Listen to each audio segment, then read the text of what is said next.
Have you ever wondered about the nature of sins and how they can impact our spiritual journey? This is a question that has provoked deep introspection and spiritual exploration throughout centuries. Sin, as we generally understand it, is a transgression against divine law, a deviation from the path of righteousness. But are all sins created equal? Not according to biblical teachings. The Bible introduces us to the concept of capital sins, a classification that highlights 7 sins considered to be the root of all others. These are pride, envy, gluttony, lust, anger, greed, and sloth. Understanding these sins is crucial as they serve as a moral compass, guiding us away from spiritual pitfalls and leading us toward virtue and righteousness. As we journey through this exploration together, we will delve into each of these sins, examining their nature, their consequences, and how we can guard against them. So, prepare to delve deep into the scriptures as we unravel the mysteries of the 7 capital sins. First on our list is a sin that has led many astray: pride. Often dubbed the greatest of all sins, pride is a vice that can sneak up on the best of us, clothed in the guise of self-confidence or self-sufficiency. The Bible warns us about the dangers of pride in Proverbs 16:18, stating, "Pride goes before destruction, a haughty spirit before a fall." It's a reminder that overconfidence can lead to our downfall. In the first book of John, chapter 2, verse 16, pride is again mentioned as part of the lust of the eyes, the lust of the flesh, and the pride of life. This passage warns us that pride is not from the Father, but from the world. It's a potent reminder to stay humble, for pride can manifest in various forms, leading us away from truth and goodness. Remember, pride goes before destruction, and a haughty spirit before a fall. Next, we explore a sin that breeds discontent: envy.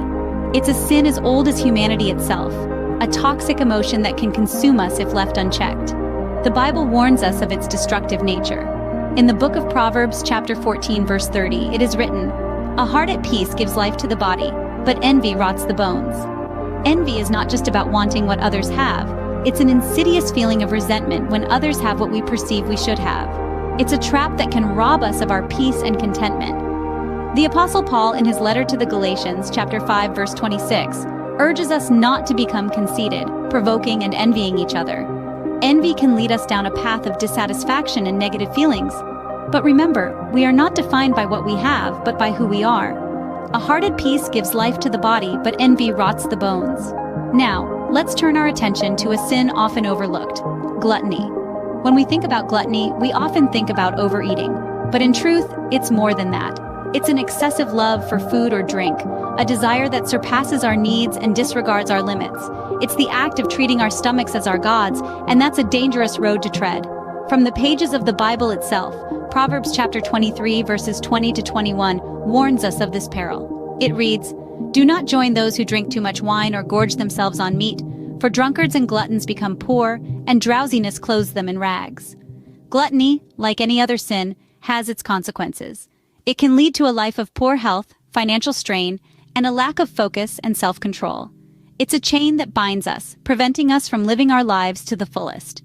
For drunkards and gluttons become poor, and drowsiness clothes them in rags. Our fourth sin is a powerful and misleading force: lust. Pulsating through the veins of our collective human nature, it is a desire that can easily overshadow rational thought and virtue. In the book of Matthew chapter 5, verse 28, it is written, "But I tell you that anyone who looks at a woman lustfully has already committed adultery with her in his heart." Such is the deceptive nature of lust, it can make one sin in their heart even before any action is taken. Similarly, in the first epistle of John chapter 2, verse 16, we come across, "For everything in the world, the lust of the flesh, the lust of the eyes, and the pride of life, comes not from the Father but from the world." Here we see that lust is not of divine origin, but a worldly distraction, a deceptive force leading us away from the path of righteousness. But each person is tempted when they are dragged away by their own evil desire and enticed. Next, we discuss a sin that has shattered countless relationships: anger. Anger, often a visceral, immediate response, has a way of dividing us from the ones we love and care about. It's like a wildfire, spreading and consuming everything in its path if not controlled. We find wisdom in the book of Ephesians chapter 4, verses 26 and 27, where it says, "In your anger do not sin. Do not let the sun go down while you are still angry, and give no opportunity to the devil." These words remind us that anger, left unchecked, can lead us down a path of destruction, creating a divide between us and our loved ones, and most importantly, between us and our spiritual selves. So the next time you feel the hot rush of anger, remember its destructive potential. Breathe, forgive, let it go. Do not let the sun go down while you are still angry, and give no opportunity to the devil.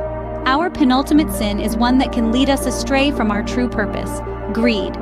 This sin is not just about money, it's about a hunger for more, a relentless pursuit that can never be satisfied. In the book of Luke, chapter 12, verse 15, we are warned, "Watch out, be on your guard against all kinds of greed. Life does not consist in an abundance of possessions." Greed can twist our perspective, making us believe that we are nothing without the things we possess. It can lead us to make choices that harm ourselves and those around us. In the book of Colossians, chapter 3, verse 5, we are reminded to put to death, therefore, whatever belongs to your earthly nature: sexual immorality, impurity, lust, evil desires, and greed, which is idolatry. Greed in its essence is an insatiable thirst that can never be quenched, for the love of money is a root of all kinds of evil. Finally, we discuss a sin that can silently hinder our spiritual growth: sloth. Often misunderstood as mere laziness, sloth is a profound indifference, a lack of effort in our spiritual and personal lives. It's a reluctance to act, to change, to grow. The Bible warns us about this sin. Proverbs 13:4 says, "The soul of the sluggard craves and gets nothing, while the soul of the diligent is richly supplied." This verse underlines the consequences of sloth: unfulfilled desires, unrealized potential. Romans 12:11 also admonishes us, "Do not be slothful in zeal, be fervent in spirit, serve the Lord." This verse not only warns against sloth but offers a solution: zeal, fervor, dedication to serving the Lord. Sloth, the silent killer, can creep into our lives unnoticed, but we can combat it by staying vigilant, staying active in our faith, and keeping our spiritual fervor alive. Never be lacking in zeal, but keep your spiritual fervor serving the Lord. Understanding these capital sins is the first step towards spiritual growth. We've navigated the murky waters of pride, the deceptive allure of envy, and the insatiable hunger of gluttony. We've confronted the seductive power of lust, the destructive force of anger, the misleading promises of greed, and the silent stagnation of sloth. Each of these sins, in their own way, can cloud our judgment, distort our values, and divert us from the path of righteousness. They represent the challenges we face in our spiritual journey, the obstacles we must overcome to grow and evolve as individuals.